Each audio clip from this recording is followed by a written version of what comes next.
Welcome to this video on the WYBOT A1 pool vacuum cleaner, and this is a brand new vacuum. I haven't never used it, so we're going to try it out in this video. We're going to see how it works. You can kind of see over here on the other side that I have a WYBOT C2. This is about a $520 vacuum at the time of this video. So we're going to compare a $169 vacuum versus a $520 vacuum. Now, why do we want to do this? Because interestingly enough, there is a difference. I mean, if you want to know, does it work, this video will show that. If you want to know, should I get a more expensive vacuum, this video should answer that. So let's go ahead and start taking a look at some of the pluses and minuses. The pluses for this versus the more expensive WYBOT C2 would be on top. You can actually see here that it actually has a button that you can press and change. It says 11223347. So what that means is the 11 is one 120-minute cycle, so that's 2 hours. And if you go down to the second, it's two 60-minute cycles. The 33 is three 40-minute cycles, and the 47 is four 30-minute cycles. So I guess that's over 7 days. So 4 30-minute cycles over 7 days, like skips a day, does a, 30-minute, skips a day. So you just leave it in your pool. The first day it'll go for 30 minutes. Second day it doesn't do anything. Third day 30 minutes and so forth. So that's neat. So what's the difference in that and the WYBOT C2? Well, the C2, it all has to be done on the app, and I have actually had problems with the app to where it doesn't even work and I can't log in, so I can't use my vacuum. I literally cannot turn it on and use it. It just sits there until they fix the problems with the app, which took roughly 18 hours. So this, you could use it with or without the app. That's phenomenal. Here's the charge port.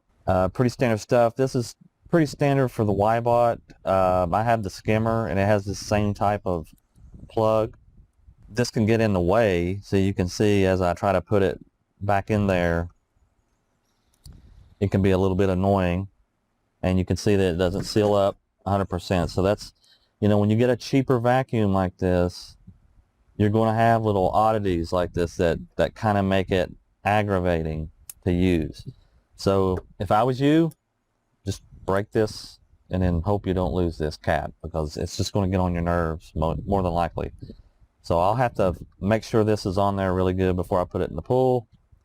On the C2, it's just a screw cap. So let's go ahead and take a look at that.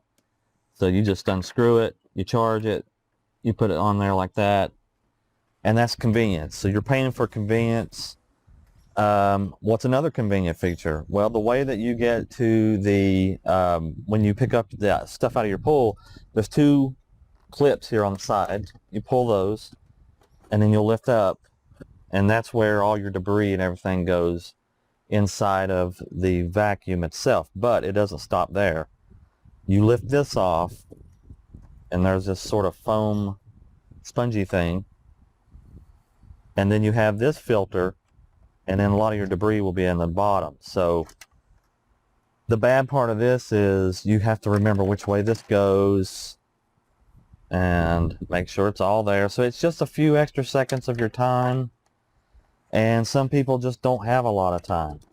So that's what you're paying for with a more expensive vacuum, is convenience. What do you do with the C2? The C2 just has this filter, and you slide it out, you clean it, and you stick it back in. It's that simple. There's no, 3-filter system, and you don't have to take off any clips or anything. So that's the difference between a more expensive vacuum and a cheaper vacuum. You can actually see that the size, there's a bit of a difference, but not a huge difference. I would say most pools, most standard size pools, this will be fine. I think this would be fine for most pools. Probably what you are missing out on is just the convenience. This flapper could break over time. This is the only thing you have to put on when you get it out of the box, is this little flapper. It just clips on, and it's ready to go. And you'll charge it. and that's it. So the instruction manual is pretty good. You know, it tells you how long it can run. So it runs a maximum of 2 hours.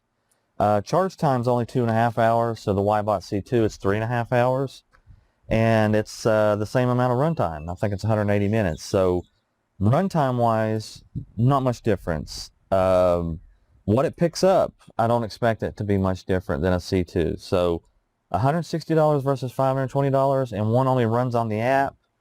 If you don't really care and you just need a vacuum, this is probably going to do just fine for you. If you want the convenience of an app, but at the same time, like I said, it only runs on the app. So the C2 is has that issue. But this, you can actually push a button and run it that way. And this is, I actually prefer this. I thought the app would be the preferred way. Actually, you would want both, right? You'd want to be able to do this and the app. But with the C2, it's only the app. So let's go ahead and put this in the pool and check it out. All right, we're at the side of the pool, and one thing I noticed on the way out here is how lightweight this thing is. I mean, this is super convenient and small. You can just push a button and drop it in your pool. I'm liking this thing, maybe even more so than the C2 that it cost about 3 times as much. So unfortunately for me today, here's what the pool looks like. I cut grass, and I did get some, well, a whole bunch of clippings into the pool. So let's go ahead and run it for the full 2 hours. Let's go ahead and turn that on now.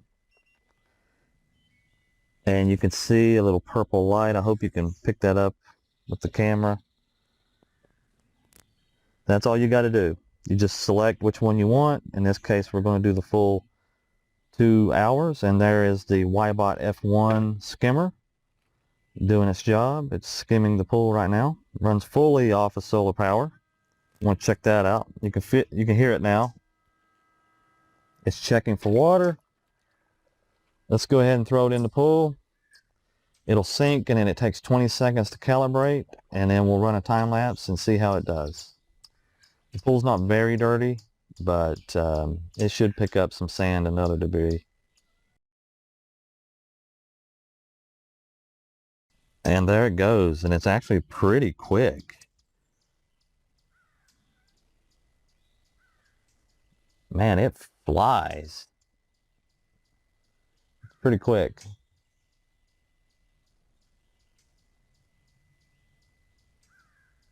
So let's put this thing on time lapse and we'll come back and see how it did.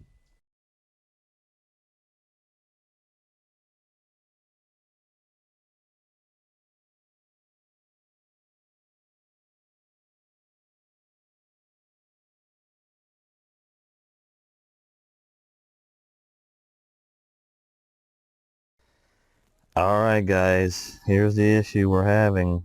If you got one of these vinyl pools that you get from Costco or Walmart or wherever, if you got any rocks, or if your vinyl is kind of lipped like that right there, you see how it's not perfectly flat, which does happen with these kind of pools.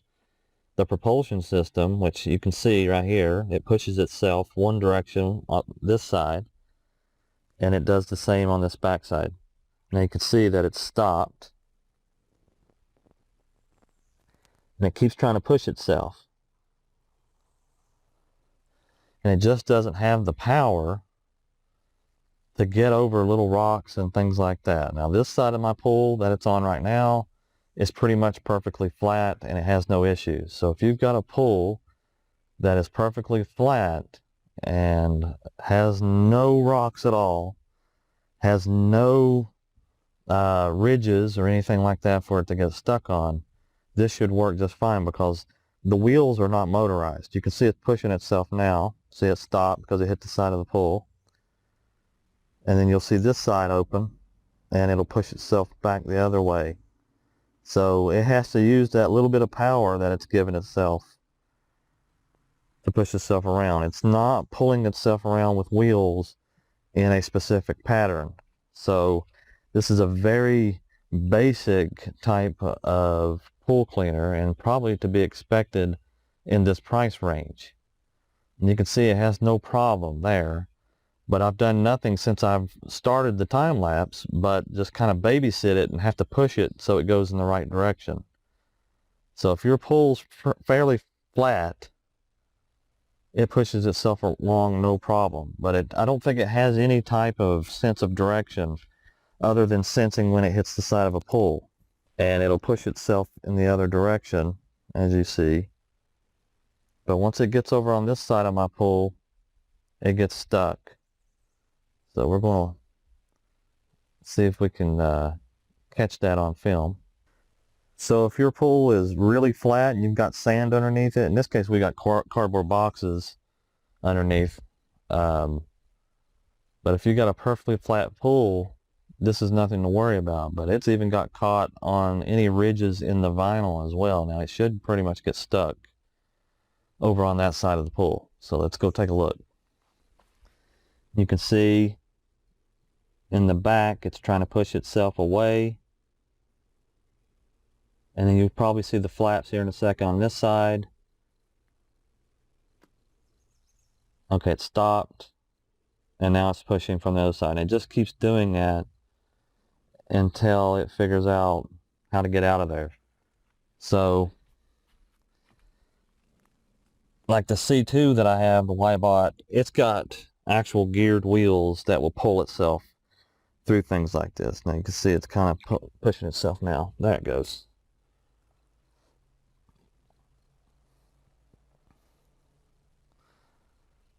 And it's stuck again. Alright guys, for the grand finale, and just as I thought, even though I put that lid on there the best I could, the cap, it popped off anyway when I took it out of the pull, but that's the least of this thing's worries. Let's go ahead and check and see what it picked up. So we pull the two tabs off the side, we lift up. Okay. Nothing there. And yeah, we got a little bit of stuff on there, but most of it's inside of here. And you can see a lot of that grass from today. So it does work. So what's the issue?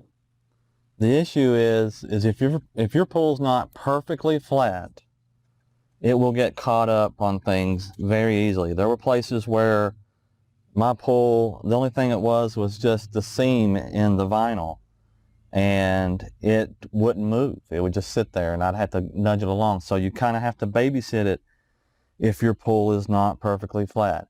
Is it worth $169? Yes, if your pull is perfectly flat. If you have any rocks, any areas that go downhill slightly, anywhere like that, because these wheels are just wheels that spin. They're not motorized. All of the pressure is shot out of the back and out of the front to push it the way it wants to go. So yeah, it's worth it. It's okay. I would try to find one that's got motorized wheels just to save from the headache, but it's up to you. If you like this video, like it, give it a like, share it. If you don't. Subscribe to the channel, and we'll see you in the next video.